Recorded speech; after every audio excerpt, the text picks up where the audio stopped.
E nós vamos conversar agora com o advogado, doutor em ciência política e membro do Instituto dos Advogados Brasileiros, Jorge Rubem Folena. Bom dia, Folena, tudo bem? Bom dia, uma satisfação estar com você aqui, com todos os seus ouvintes. Muito obrigado. Folena, o presidente Bolsonaro recebeu ontem, em uma reunião de apenas 10 minutos, um convite para a posse dos ministros Edson Fachin e Alexandre de Moraes na presidência e vice-presidência do TSE no próximo dia 22. Nos últimos dias, Bolsonaro faltou a um depoimento na Polícia Federal determinado por Moraes, ignorou a cerimônia de abertura do ano do Judiciário e criticou veladamente o TSE por conta das investigações sobre a atuação do aplicativo Telegram, a atuação da extrema-direita no aplicativo Telegram. Ao mesmo tempo em que parece haver uma tensão entre Bolsonaro e o STF, há uma sensação de que nada acontece em meio a tudo que o presidente fala e faz, né? Como que o senhor avalia a situação de Bolsonaro em relação ao judiciário hoje? Como que está essa tensão? Ela existe mesmo ou isso já está superado? O presidente está livre para fazer o que quiser? Não, tensão existe, né? Tanto existe que há 2 semanas, como você falou aí bem, né, o ministro Alexandre de Moraes, um dos que foram ontem lá entregar o convite a ele, protocolar, na verdade. Essa visita foi uma visita puramente protocolar. Não foi feita só a Bolsonaro, foi feita a Bolsonaro e também aos presidentes da Câmara dos Deputados e do Senado Federal. E com o Bolsonaro foi muito rápido, foi 10 minutos, me parece. Essa é a notícia que se tem. Mas, na verdade, quer dizer, não há uma relação tranquila entre Bolsonaro e o Poder Judiciário. Né? Que nós temos que deixar claro também, né, apesar de tudo que o Supremo Tribunal fez, né, com o golpe da presidenta Dilma, como reconhecido e manifestado agora, né, pelo ministro Luiz Roberto Barroso, que foi golpe sim, né, o que aconteceu com a Dilma, que o Supremo passou pano em tudo aquilo, mas com a eleição de Bolsonaro, o Supremo Tribunal Federal tem sido chamado sistematicamente a se posicionar contra medidas arbitrárias de Bolsonaro e tem, de certa forma, colocado algum freio em Bolsonaro. Né? Então, quer dizer, não é uma relação tranquila, né, de harmonia entre poderes, entre executivo e judiciário. Não há. Né? Não há até porque Bolsonaro o tempo inteiro utiliza como mote, né, de campanha política, seu mote político, agredir as instituições e, em particular, o poder que, em tese, né, poderia ser o poder mais fraco, né, dentro da estrutura da separação de poderes burguesa, essa liberal que nós temos aí, o poder judiciário. Então, na verdade, ele usa isso para alimentar o seu eleitorado, né, alimentar as pessoas que o apoiam. Mas eu posso te assegurar que não é uma relação pacífica. Tanto não é pacífica que essa reunião durou menos de 10 minutos, foi meramente protocolar. Bolsonaro pediu, segundo informações, que os militares que estavam lá, os comandantes militares que estavam no Planalto naquele momento, também participasse do ato, quer dizer, mais um ato intimidatório, é assim que eu interpreto isso, né? Então não é uma relação pacífica entre Bolsonaro e o Poder Judiciário brasileiro. E no andamento desse ano, com a gente tendo eleições e todas essas investigações, o senhor avalia que o Poder Judiciário hoje ele teria condições de ir além? O senhor acha que há ambiente para que essas investigações produzam algum resultado antes da eleição? Ou isso deve ficar nesse clima de tensão até o encerramento desse mandato do Bolsonaro?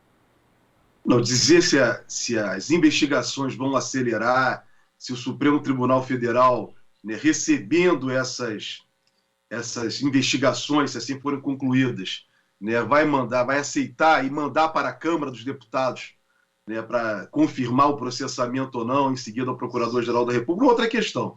Mas que está, de certa forma, né, como eu já falei anteriormente, né, o Supremo Tribunal Federal tem tomado diversas providências. Exemplo claro disso é durante a pandemia que nós estamos vivendo. Né, o Supremo Tribunal Federal colocou freios em diversos atos autoritários de Jair Bolsonaro, que sequer queria que medidas sanitárias fossem adotadas por estados e municípios. E foi o Supremo Tribunal Federal que determinou que não. O governo federal tem competência, mas os estados e municípios também têm. Então, quer dizer, fica muito claro isso, né, que o Supremo dentro desse cenário autoritário de Bolsonaro, né, que nunca negou de ninguém que tem vocações, né, e ações fascistas, ele particularmente, seu grupo, né, tem vocação ao fascismo, e, de certa forma, o Supremo Tribunal Federal tem colocado freios nisso. Como também tem que se dizer, né, de certa forma, o Congresso brasileiro também, né, aqui particularmente estou me referindo no caso da CPI da Covid. Nós vemos isso, a atuação, né, na investigação feita pela CPI da Covid, quando estava atuando ainda no seu campo de ação, diversos enfrentamentos, né, feitos ao Poder Executivo, particularmente a Jair Bolsonaro, aos militares, né, desvendou, né, essa história de que militar não é corrupto, que é bom gestor. Então, de certa forma, eu não diria que as instituições no Brasil estão plenamente em funcionamento, eu não tenho essa visão otimista que alguns manifestam no Brasil. Mas, naquilo que se tem, né, elas estão, de alguma maneira, reagindo. Mas elas reagem, isso é importante esclarecer para os nossos aqui, internautas e ouvintes, o seguinte: elas reagem porque Bolsonaro ultrapassa os limites, né, dos interesses, né, da classe dominante brasileira, em alguns pontos. Então, ele entra em confronto permanente. Então, eles não estão fazendo isso só não é para defender os interesses, né, da população brasileira, que não foi atendida particularmente pelo Supremo Tribunal Federal. Veja a questão da reforma previdenciária e da reforma trabalhista, que eu considero completamente inconstitucionais. Mas o Supremo, de certa forma, né, considerou constitucional. Mas o Supremo, ao fazer, e a própria CPI da Covid, como referi, a esse enfrentamento, faz para tentar criar limites, né, diante daquilo que o Bolsonaro tenta extrapolar dentro dos próprios interesses da classe dominante brasileira. E aqui eu me refiro particularmente ao mercado financeiro. Aquilo que não interessa a eles, né, esse tipo de agressão, não interessa, que Bolsonaro faz gratuitamente. Então, eles vão freando. Aquilo que interessa ao mercado, né, e à classe dominante, vai permitindo e Bolsonaro vai sendo útil aos interesses dele. É assim que eu tenho visto esse encaminhamento. Uma das investigações a que o Bolsonaro é alvo é sobre o Telegram, né? O uso dele no país, sobretudo pela extrema-direita, mas pelos aliados do governo Bolsonaro. Quanto da força da extrema-direita o senhor avalia que está depositada nesse serviço de mensagem? E qual seria o impacto de um eventual banimento do aplicativo, né, que é uma das coisas que se especula que pode ocorrer dentro dessa investigação? Qual seria o impacto desse encerramento do Telegram no Brasil para o Bolsonaro, para a sua campanha, para a extrema-direita? Não, foi comprovado, o próprio Tribunal Superior Eleitoral, né, no caso do julgamento da chapa Bolsonaro e Mourão, entendeu que houve abuso de poder econômico na utilização, foi no caso do WhatsApp durante a campanha de 2018.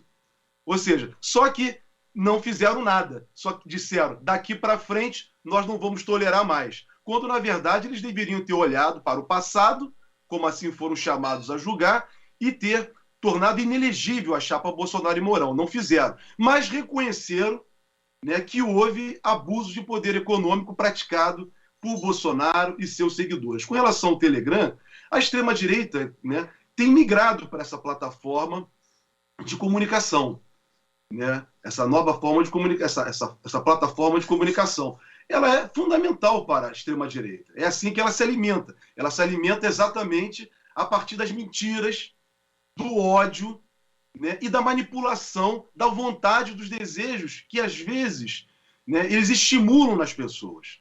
Então, isso é a arma da extrema-direita para chegar ao poder, como chegou aqui no Brasil, como teve sucesso também na eleição de Donald Trump, não a que ele foi derrotado, mas na anterior. Então, eles têm ali uma grande porta, né, para a divulgação das suas mentiras e das suas opiniões extremistas. Vamos colocar com muita clareza, né? Tudo que tem se passado recentemente no Brasil, como aconteceu agora, recentemente no Rio de Janeiro, com o assassinato do Moise, no Rio de Janeiro, né, o congolês, e também de um outro rapaz no município de São Gonçalo, no Rio de Janeiro, chegou em casa e um vizinho atirou e disse: eu imaginei que fosse um assaltante. Ou como também o caso do assassinato do João Alberto em 2020, né, no Rio Grande do Sul, no mercado Carrefour, é exatamente o que é consequência dessas ações do Bolsonaro. Essas ações de ódio que o Bolsonaro e a extrema-direita colocam no mundo. Isso está incompatível com os princípios do próprio liberalismo. Então, quer dizer, é caminhar para um lado, né, do extremo, né, pelo ódio, que é vetado nas cartas constitucionais do mundo inteiro. Né? Esse é um princípio de direitos humanos fundamental, básico. Mas, por outro lado, no Brasil, a classe dominante, de certa forma, né, nem de certa forma, com muita intensidade, apoia, né? Apoia a questão a questão do racismo estrutural, da exploração dos trabalhadores como um todo, né, do abuso contra as mulheres. Então, quer dizer, essa é uma realidade perversa no Brasil, que não é só a extrema-direita. Né? Os conservadores, liberais, né, permitem que isso aconteça no Brasil, que não deveria, né, ser uma coisa, não é algo aceitável, é algo totalmente reprovável. Então, eles vão buscar, e o Bolsonaro, especificamente com relação à sua questão, à sua pergunta, né, essas plataformas para poder fazer a campanha, como foi em 2018. Tudo com base no ódio. Eu espero que o Supremo Tribunal Federal, em particular o Tribunal Superior Eleitoral, faça cumprir aquilo que ele determinou no julgamento da chapa Bolsonaro e Mourão, ao afirmar que eles passaram o pano, né, no Bolsonaro ali e na chapa, mas disseram que daqui para frente não iriam aceitar mais. Espero que isso não valha, né, sirva somente para perseguir os movimentos populares, democráticos, né, e dos movimentos populares, né, que simplesmente são reprimidos sistematicamente pelo Poder Judiciário. E uma das coisas que é mais disseminada dentro desses aplicativos é justamente, atualmente, principalmente, né, as mentiras sobre as vacinas, né? E foi noticiado que o Ministério dos Direitos Humanos, da ministra Damares, criou um serviço ali dentro do Disque 100 para receber justamente denúncias de grupos anti-vacina, né? Como que o senhor vê essa pauta do governo Bolsonaro de se aliar tão firmemente a esse movimento anti-vacina? Que objetivos ele tem? O que ele espera conseguir desse grupo? Não, isso é um processo universal, quer dizer, mundial, que nós temos visto, né, de uma maneira geral no mundo. Né? A extrema-direita tem que se colocado, né, contra as coisas mais simples. Na verdade, eles trabalham, isso faz parte do fascismo, né, da psicologia do fascismo, que é exatamente e naquilo que as pessoas têm de mais frágil diante das dificuldades do mundo, geradas pelo próprio mundo capitalista, pelo próprio mundo liberal, né, que leva, que ele não inclui, ele exclui as pessoas. Então as pessoas são excluídas do mercado de trabalho, as pessoas estão empobrecendo e elas começam a culpar os seus próprios semelhantes, começam a culpar o avanço da ciência. Então, a extrema-direita, ela se vale exatamente disso, do fracasso das pessoas causadas pelo próprio sistema capitalista. Então, essas pessoas que se sentem, né, fracassadas, né, elas não agridem, o que é mais interessante, que isso é importante, meu modo de ver, registrar, elas não se direcionam contra o capitalismo, contra o sistema liberal, mas elas se colocam, de certa forma, elas são utilizadas e servem de massa de manobra para fortalecer o liberalismo e principalmente o capitalismo para concentração de renda.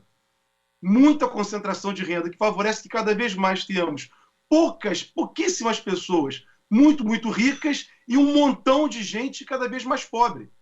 Então, é isso que se vale a extrema-direita. Então, medidas anti-vacina, medidas para não ter voto, não votar, e acabar com o Estado Social. As pessoas acabam trabalhando contra elas próprias, quando, na verdade, essas pessoas que não têm, né, elas estão se mostrando capacitadas, infelizmente, de compreender o que se passa dentro de uma luta de classes brutal que há no mundo. Cada vez mais essa luta de classes se intensifica.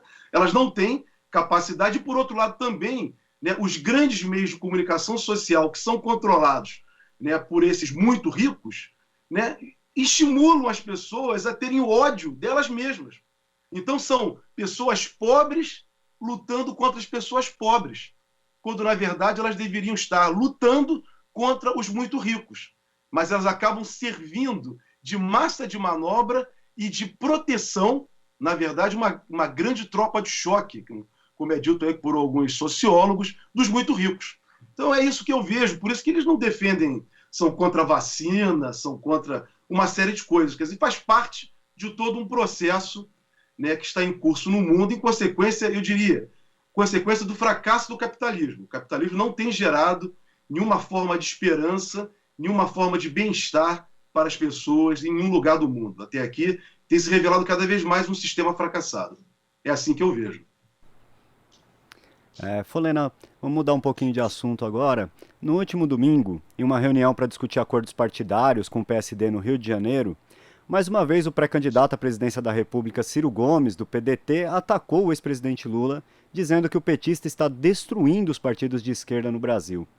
Afinal, a quem que o Ciro busca agradar com essa postura? Na sua avaliação, ele tem colhido fruto dessa estratégia recorrente de atacar o ex-presidente Lula, de dizer que o ex-presidente desagrega, etc.? Não, o Ciro não tem agregado absolutamente nada. É só ver, né, nas pesquisas de opinião, né, o nível, né, de aceitação à candidatura dele, de apoiamento à candidatura dele. É muito pequena. Exatamente por ser uma pessoa que se mostrou, sempre foi, né, uma pessoa desequilibrada, tem se apresentado assim, destemperada, vou melhor colocando, peço desculpas aí a questão de desequilibrada, mas uma pessoa destemperada, né, para a política, né? Ele foi ministro do presidente Lula, o presidente Lula já manifestou diversas vezes isso, quer dizer, reconheceu o trabalho dele como ministro da integração nacional, inclusive na questão da transposição do Rio São Francisco, na qual o presidente Lula e a presidenta Dilma estiveram com ele lá na Paraíba, se eu não me engano, no interior do Nordeste, do sertão paraibano, para poder lá inaugurar a obra ou fazer um registro da obra que eles fizeram. Não foi Bolsonaro nem Temer. Quem fez isso foi o presidente Lula, numa grande luta, porque, na verdade, na época, sequer queriam fazer a transposição do Rio São Francisco, e a direita dizia, naquela época, que o Rio São Francisco ia morrer. Ia morrer. E a água está chegando lá no sertão. Mas o Ciro, na verdade, quer dizer, ele se perdeu, ele perdeu a mão, né? Principalmente depois do processo eleitoral de 2018, né? Na qual ele não entrou, né, no segundo turno, participou da campanha de Haddad no segundo turno. Quer dizer, ele preferiu, né, sair do processo eleitoral, ir para Paris e deixar aqui, né, o país nessa situação. Ou seja, o Brasil se mergulhou depois de 2000. Já estávamos muito mal depois do golpe de 2016 e com o governo de Bolsonaro as coisas se agravaram mais ainda. Muito mais. E o Ciro, de certa forma, é responsável por isso. E ele não consegue deslanchar o eleitorado dele, né, que votou em 2018, parece que compreendeu essa atitude equivocada dele e não tem o acompanhado. E ele está, a todo tempo, ao invés dele unir, porque no Brasil hoje, na verdade, nós estamos... Qual é a nossa questão? É de quem está ao lado da democracia e quem está contra a democracia. E vamos deixar isso bem claro. Essa é a questão hoje. Bolsonaro é a representação do autoritarismo, é a representação do ódio, do desamor e, como ele falou, da destruição do Estado brasileiro. Então, esse é um lado. O outro lado é quem quer reconstruir o Brasil. Tentar buscar um Brasil soberano, um Brasil desenvolvido e um Brasil que possa fazer distribuição de renda. Levar aos trabalhadores brasileiros, às famílias brasileiras, alguma esperança e alguma renda, porque a fome tomou conta do país. Então, essa é a disputa hoje, essa é a disputa política. Então, de que lado nós vamos estar? Essa é a opção. Parece que o Ciro, né, está optando pelo pior caminho, que é o caminho da destruição. Que é o caminho da destruição. Porque, na verdade, o presidente Lula ele está construindo ele. Mas isso não impede do Ciro também participar dessa frente e participar desse diálogo. E aí vem um ponto, né, que aí já saindo do Ciro, mas me referindo ao prefeito da cidade do Rio de Janeiro, Eduardo Paes, especificamente. Porque o Eduardo Paes, ano passado, em 2020, esteve com Lula, apoiou Lula, recebeu Lula no palácio da cidade do Rio de Janeiro. E agora veio com essa história, né, também de criticar o presidente Lula. Mas me parece que essa ação de Eduardo Paes, que é do PSD, partido de Kassab, me parece que ele está tentando, no jogo político, né, tirar alguma vantagem lá na frente, lá para a partir de abril, quando as coisas ficarem plenamente definidas no cenário político. Até porque o partido de Eduardo Paes, o PSD, está assinalando que vai acompanhar, né, poderá acompanhar, no primeiro turno, inclusive, né, o presidente Lula, se ele vier a ser candidato a presidente da República. Então, essas movimentações agora, inclusive do candidato ao governo do Rio, pelo PDT, Rodrigo Neves, ex-prefeito da cidade de Niterói, nesse momento é mera especulação. Quem sabe ele tira a candidatura dele. Ele pode até não ser candidato a governador, vir de repente ser candidato a senador, a deputado federal. Então agora as coisas estão se definindo no cenário político. Isso tudo aqui, particularmente no Rio de Janeiro, é em consequência do apoio mais ostensivo que o presidente Lula deu ao Marcelo Freixo, que é do PSB. E o PT está tentando construir uma aliança, uma frente com o PSB, com o PCdoB, né? Tentando construir essa grande frente. Então, esses que ainda não estão e nem farão parte dessa frente, mas também têm interesse em fazer uma coligação indireta futuramente, agora criam dificuldades para, quem sabe, lá na frente tentar algum espaço, alguma vantagem política, algum retorno. É assim que eu vi e estou vendo essa movimentação, né, que ocorreu agora no final de semana no Rio de Janeiro, né, com o Ciro Gomes e o prefeito Eduardo Paes sentando em torno da mesa. Sinceramente, olha, o prefeito Eduardo Paes do Rio de Janeiro é um jovem político, né, já experimentado, eu diria assim, que é um político que correu por muitos partidos, PFL, PSD, né, foi do MDB, agora está no PSD. É um político jovem, mas com práticas, né, tradicionais do Brasil, da política brasileira, né, aquelas práticas que nós já conhecemos, as práticas comuns da política brasileira. E parece que essa movimentação dele, de repente, é até direcionada a seu próprio partido, dizendo para o seu partido, me chamem, Kassab, me chama aí, que eu quero também fazer parte dessas conversas que você está tendo com o Lula. Está tendo conversa e eu estou de fora? Então é assim que eu estou vendo. São coisas da política, é assim mesmo, política é feita assim, né? Vamos construindo, vamos conversando, vamos criticando, e até vai chegar um momento em que vai haver uma convergência de todos. Porque, como eu disse, nesse momento no Brasil, só temos dois caminhos. Ou aqueles que estão lá da democracia, e aqueles que estão contra a democracia, em favor do ódio, do autoritarismo, do fascismo, representado por Bolsonaro e por Sérgio Moro. Sérgio Moro também é a representação desse fascismo muito perverso. Sérgio Moro, que é o autor aí do pacote anticrime que ele apresentou, mas não foi o que foi aprovado na Câmara dos Deputados, mas que dava a licença para matar por parte da polícia.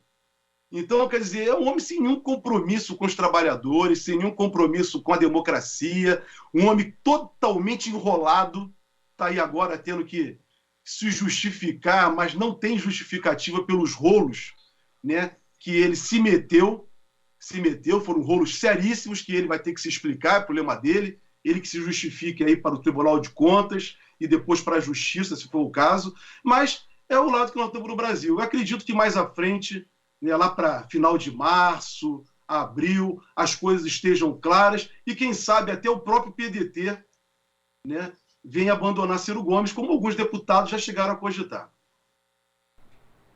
Folena, quero agradecer aqui a sua participação no Jornal Brasil Atual. Tenha um bom dia. Muito bom dia para todos aí e uma semana, né, com muita luta, muita resistência para todos. Obrigado. Conversamos aqui com o advogado, doutor em ciência política e membro do Instituto dos Advogados Brasileiros, José Rubem Folena. Aqui você ouve as notícias que os outros não dão. Jornal Brasil Atual.